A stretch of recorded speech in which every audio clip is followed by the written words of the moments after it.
Hey guys, what's going on today? I have brought my good friend Evan FILARCA back to the channel. He's been on a handful of times. How are you doing today, Evan?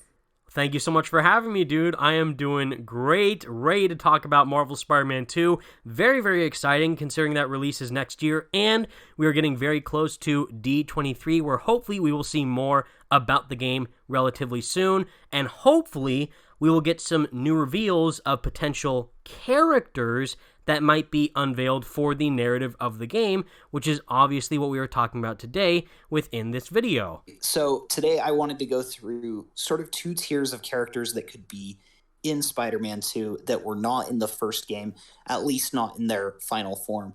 And that would be both allies and rogues. So, of course, allies that we didn't see in that first game, such as Gwen Stacy, her father, who is, of course, Captain George Stacy, who is sometimes an ally of Spider-Man, sometimes isn't a huge fan of his vigilantism. You have Jean DeWolf, you have so many characters who have played a role in support of Spider-Man in the past. And then you also have rogues, and we already know, of course, that Venom will be in this game. We do know that Craven will be in this game.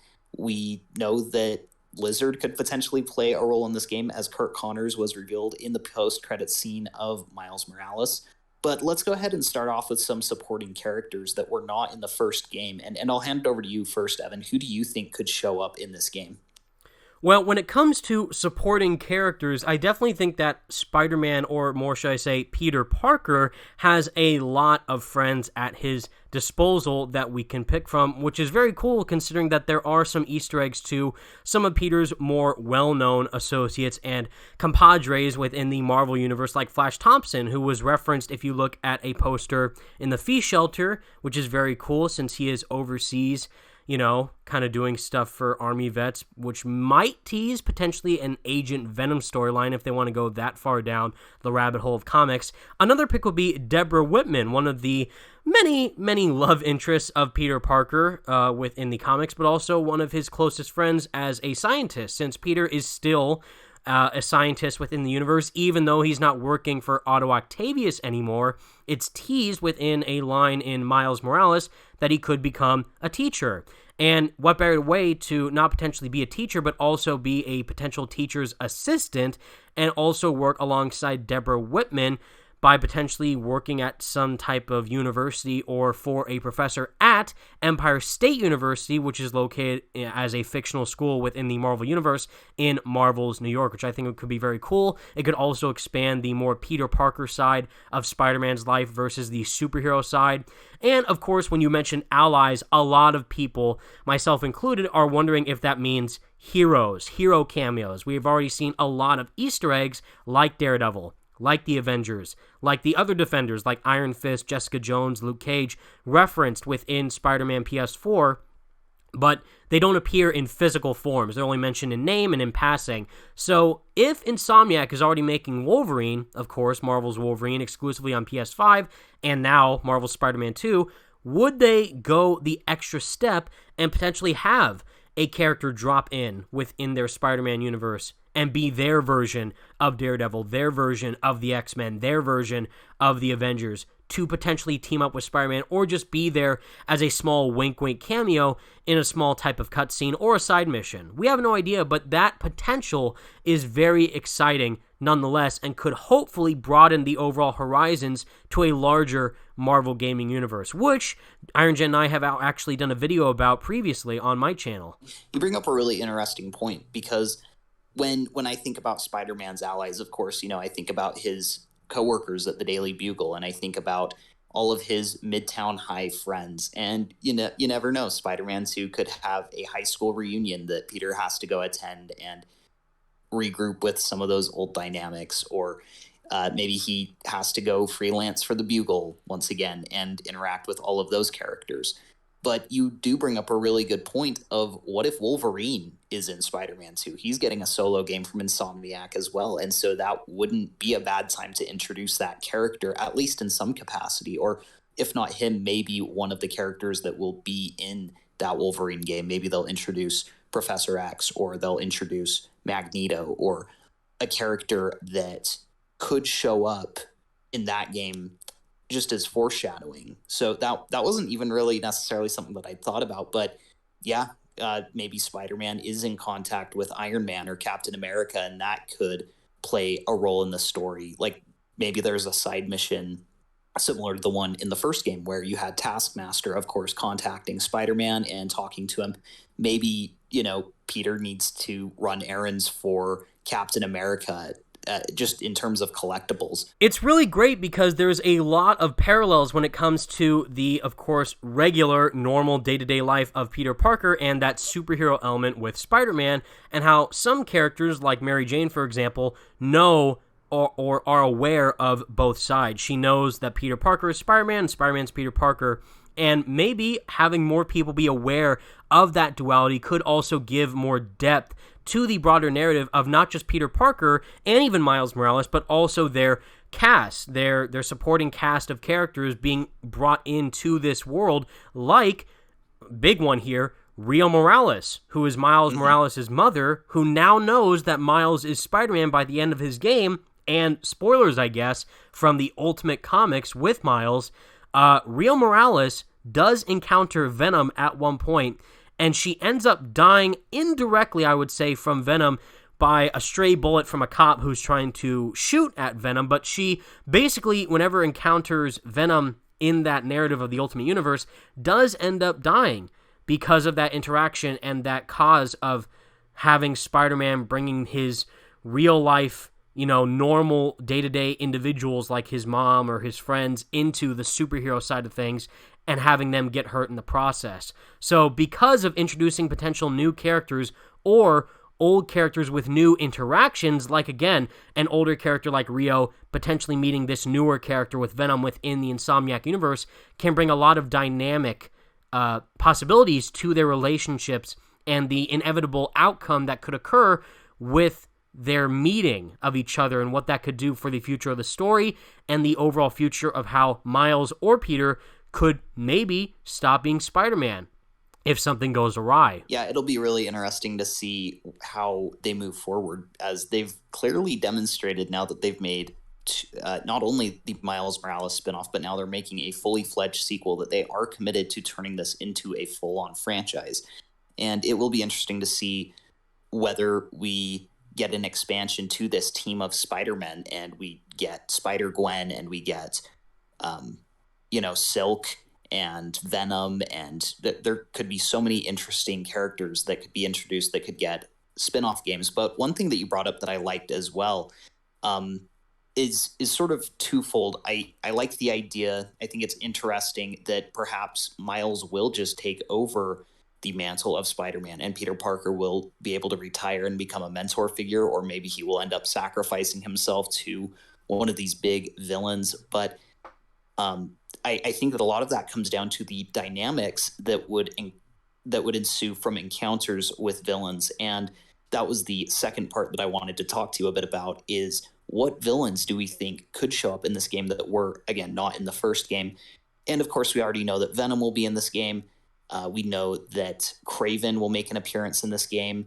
And like I mentioned earlier, Lizard has a good chance of showing up in this game. So what are your thoughts on that before I go too far down the rabbit hole? Well, it's very, very interesting because Insomniac have already done such a phenomenal job with world building in their universe of the Marvel Spider-Man and Marvel Spider-Man Miles Morales games, of pegging the player with Easter eggs of so many of Spider-Man's iconic foes, which we already know exist, which isn't a far-fetched, maybe they won't, maybe they will appear. It's great because we already have official confirmation in canon that these characters do in fact exist by Peter referencing them by name directly. We just haven't seen them in physical form yet as antagonists that Spider-Man fights against in the first game or in Miles' game, but hopefully that does change here.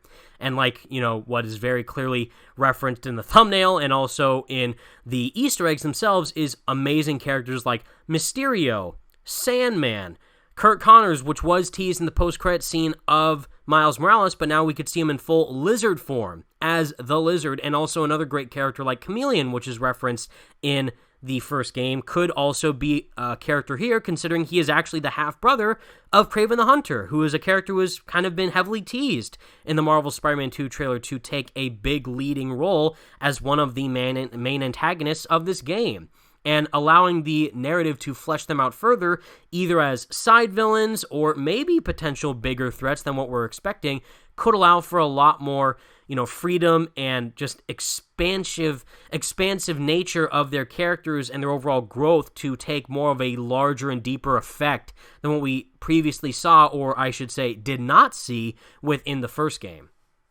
Yeah, absolutely. And I've always felt that Chameleon is a somewhat underutilized character in the Spider-Man mythology. And you look at something like Batman Arkham City, where the big plot twist of that game was that Joker was actually Clayface and not Joker. And they could do something very similar with Chameleon in this game. They could have a supporting player that Peter really starts to confide in, or Miles really starts to confide in, and then the revelation later in the story is that it isn't that character that they thought it was, but it's actually the Chameleon in disguise.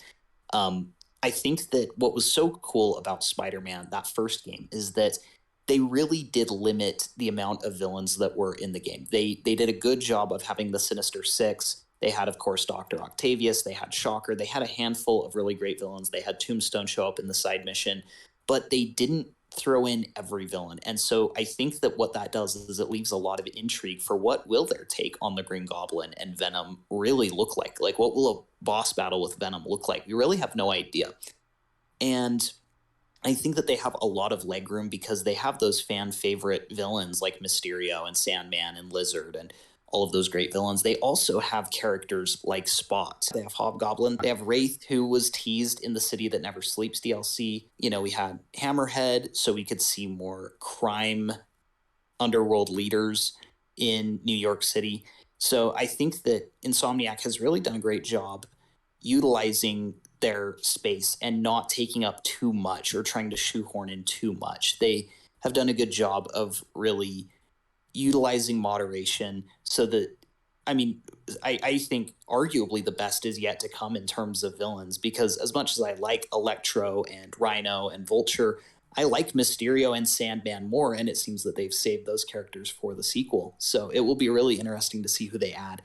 Evan, do you have anything else to add before we wrap this one up? Yeah, I have two things. I'll try to get through them quickly before I start rambling about it. But one is, you're totally right with all those newer inclusions like Mysterio, Sandman, Chameleon would also be great. Not just from a narrative perspective, but also technically and marketing-wise from the visual and graphical perspective that we could see for those characters running exclusively on the PlayStation 5, which would obviously be a big selling point for Sony and PlayStation, not just for Spider-Man and wearing the black suit and Venom and all this cool stuff, but yeah, seeing what Mysterio's illusions could look like, fully running ray-traced in the 60 FPS, full-on SSD loading times, going from seamless, real-time cityscapes to crazy Mysterio illusions at a blink of an eye would be crazy. The sand particles on Sandman when he gets large and forms his crazy shapes from a graphical standpoint would be incredible, and seeing all the finite details on his entire sand-shaped body would be great